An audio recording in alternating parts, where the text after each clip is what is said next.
Bana, huko Msimbazi mambo sio shwari. Mambo sio shwari kabisa kutokana na kile ambacho kinaendelea mpaka hivi sasa kwenye klabu ya Simba. Mambo hayaeleweki. Yaani nasema mambo ni vololo. Yaani kikitoka hiki kinaingia, kikitoka hiki kinaingia hiki. Bwana, kuna issue moja inaendelea pale kwenye klabu ya Simba na issue yenyewe iko hivi. Kulifanyika kikao. Wenyewe walifanya kikao chao cha ndani kupanga namna gani ambavyo wanaweza kudai sababu za kuahirishwa kwa mchezo wa tarehe 20 wa tarehe 15 mpaka kupeleka tarehe 25.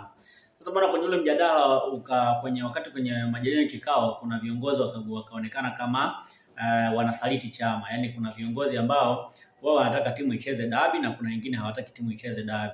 Na wale ambao hawataki timu icheze dabi wamesimamia msimamo wa kwamba dabi ya tarehe 15 imeahirishwa bila sababu za msingi, kwa maana bodi ya ligi hajatoa sababu za kwa nini wameahirisha mchezo wa tarehe 15.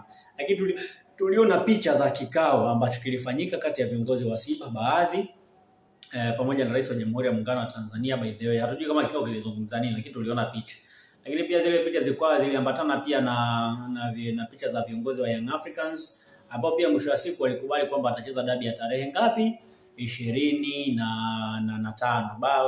Baada ya kile kikao kumeza, Yanga akasema kwamba atacheza dabi ya tarehe 25. Lakini pia baada ya kile kikao tukusikia Simba kwamba wao msimamo ni upi.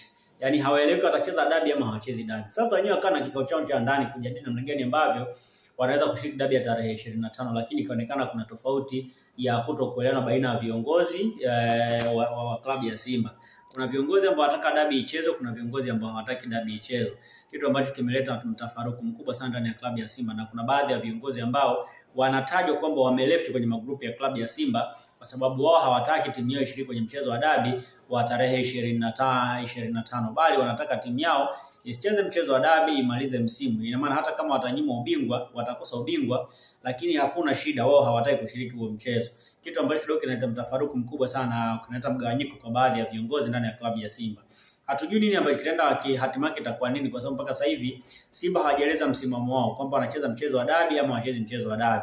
Lakini issue iliyopo hapa ni kwamba kuna viongozi ambao wanataka kucheza dabi na kuna viongozi ambao hawataki timu yao icheze dabi. Sasa sijui wewe una maoni gani, by the way, ambao unanisikiliza, unanitazama, sio kwamba una maoni gani, lakini na wewe pia unaweza kuandika hapo kwenye comment kusema, kuzungumza maoni yako kwamba wewe unatakaje.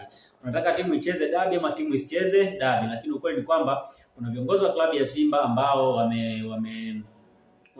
wamejitoa kwenye magrupu ya Simba kwa sababu hawataki kabisa kushiriki kwenye mchezo wa dabi wa tarehe 25. Na of course mpaka kwenye group la bodi ya kurugenzi na nini pia mambo kidogo hajakaa sawa. Kwa hiyo tusubiri tuone nini ambacho kitaendelea, lakini kuna tatizo kubwa sana ndani ya klabu ya Simba na mpaka sasa hatuelewi kwamba Simba atacheza dabi ama hawatacheza dabi. Lakini vyovyote vile ambavyo itakuwa, mimi nitakuja hapa kuwapa taarifa ya kile ambacho kinaendelea ndani ya klabu ya Simba.